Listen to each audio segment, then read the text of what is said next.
Great crowd, great environment, and the energy off the charts. First pitch to Chris Rembert, fouled away. Underway in Auburn. Cut on and miss, and a strikeout, the first for Hayes. And the 2-2 off a bounce to second. De La Cruz. Throw is high. Grabbed cleanly by Moran. And the 1-2 from Dutton. Struck him out. The punch out. The first for Dutton. And so just did what he could in the weight room. Slammed to right field. And that'll get all the way to the wall. McMurray rounding first and heading to second. Taylor came up with it, but too late, and Auburn in business. And both of us. To short for the first out. And they were shut out 12-0. Ripped fair down the left field line. The Tigers will be on the board first. Here comes McMurray. Eric Snow, the one-out double. And the Tigers grab the early lead. Into that Omaha. Up the middle. Line into center field for a base hit. Snow will come around to score. It's 2-0 Auburn.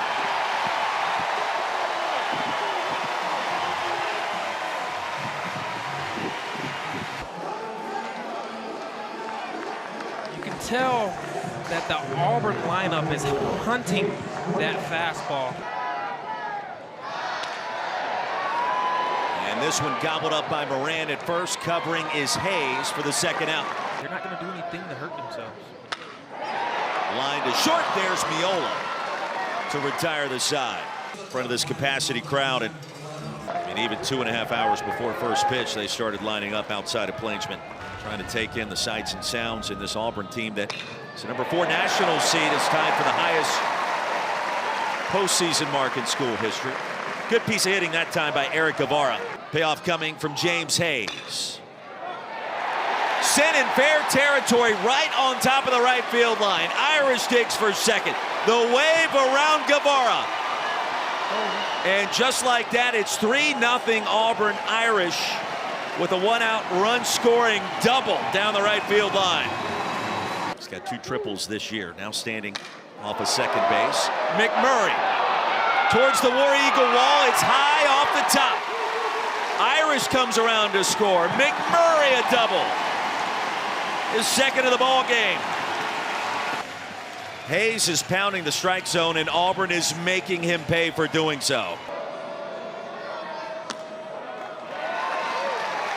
We talked to Ike Irish this week. He's a player here that yet to win a game in the postseason. Diving grab made out in right field. Talk about saving a run. That probably saved 2 runs. That gets by him. 2 away for Bub Terrell. And a good take. The Tigers hope that they make their return this year. Popped up right behind second base, drifting into center field. Landon Russell is there. Yesterday afternoon, the first game of this regional. Swats that one into right center field. So the first base runner of the game, and Irish unable to come up with it cleanly. And that's going to enable Griffiths to race to second. Started his career at Florida. Able to check his swing, and now runners at first and second. No one out. He'll be the first to tell you, you don't have to throw hard to be successful. Perez lays down the bunt. Local media here yesterday after that performance against NC State. Chopped over to second. That's going to bring home a run. It's now 4-1. Barquette with an RBI. You got to use those 2 legs. Payoff pitch. Ground ball to short. Dug out beautifully. Fabian checks in and makes an enormous play for the Tigers in the 6th hole. As Lorenzo Miola will lead things off and line the first pitch into left field. That'll never be duplicated. Moran, a charge into this one. Off the War Eagle wall. Gunning for third is Miola. Retreating back to first is Moran. Now, one of the longest singles you're going to see in this ballpark. Have to broadcast. 5-pitch walk. Great takes by Foster Apple. Ball and 2 strikes. Dutton delivers, and a flare to center field, and it gets down. Here comes Miola, 4-2 Auburn. Right behind him is Moran, and the throw, and it's in time. Great backup by Ike. And what makes it so difficult for Landon to score on this particular play was him having to make sure that the ball wasn't. After review, the ruling on the field is confirmed. The runner is out. Caught him looking. The punch out. Griffiths is retired. Contagious as well.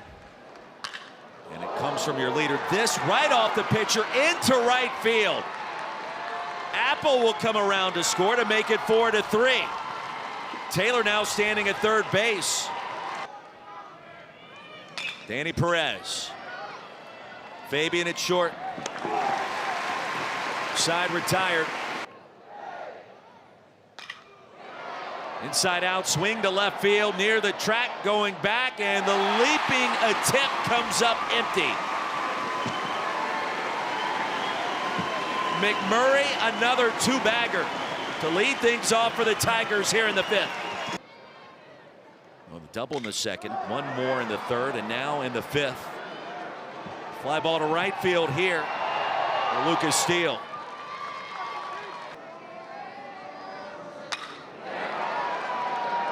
Laser shot to deep left. That's going to hop off the wall. McMurray coming around third base. Tigers take a 2-run lead.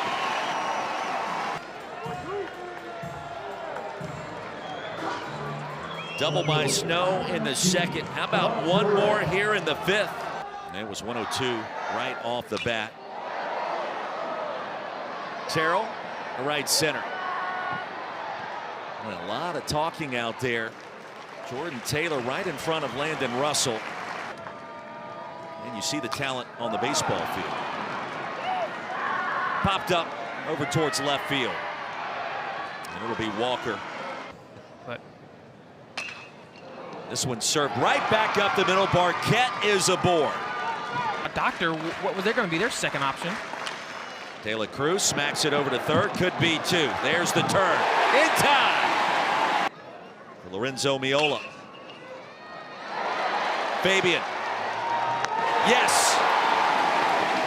When you know Ty Van Dyke's uncle, Ben Sprague, played baseball here at Auburn.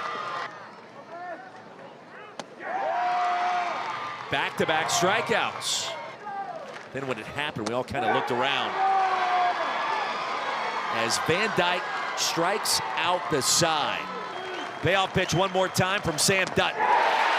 Strikeout number 3.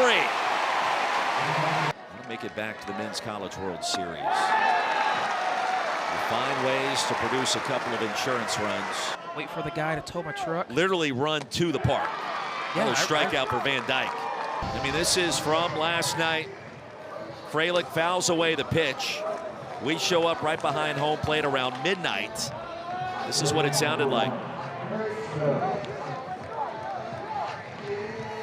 Jackie Bradley Jr. arriving at the scene in that rental car. The whole window basically imploded when you open the door and then shut it back to retrieve the baseball initially, and it was sitting there in the back seat. Eric Snow rolls one into right field off the seam. McMurray into third base. The throw comes in high. It caroms back into the infield. And a lot happening there. Snow ends up at second base. And the payoff.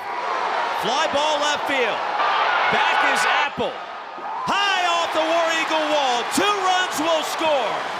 Terrell racing into second.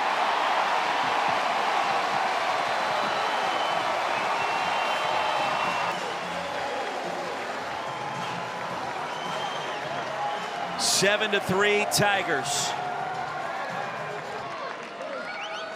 And the payoff. Called strike 3. Fralick caught looking with a payoff. And Dutton can't believe it. And that's going to bring a conversation from home plate umpire Nate White. Lifted to right field.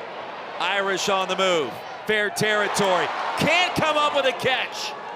Here comes Perez around third. The throw over to first, and Stetson makes it a 7-4 ball game.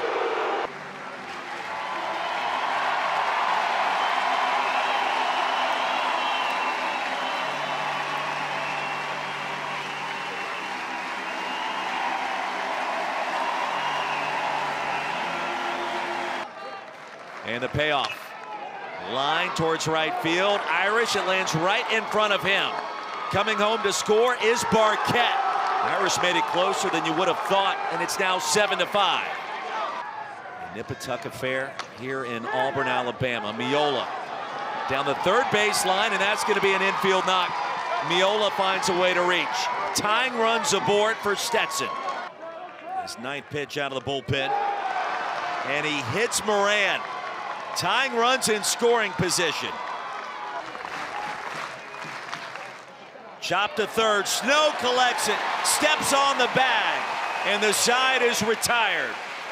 And Isaiah Barquette, true difference maker. Jordan Taylor. And a laser to right field. Leadoff man aboard for the Hatters. And here comes Stetson once again. In the bottom of the ninth for Stetson. But Perez sends that one into left field. Tying runs are aboard. Right back to Hetzler. Talk about the outs collector. Right in the glove. And the side is retired. This game tonight. Irish, a charge to left field. Going back, and it's gone.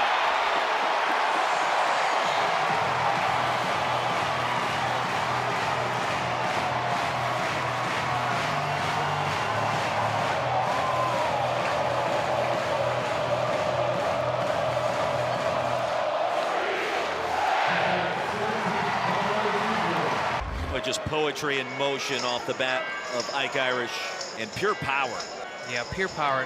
To go over the wall that way shows you how strong he is.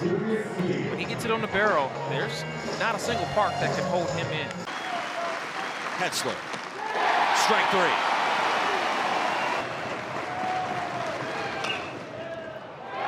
Through the right side of the infield to Irish in right field, and with one out, Miola is aboard.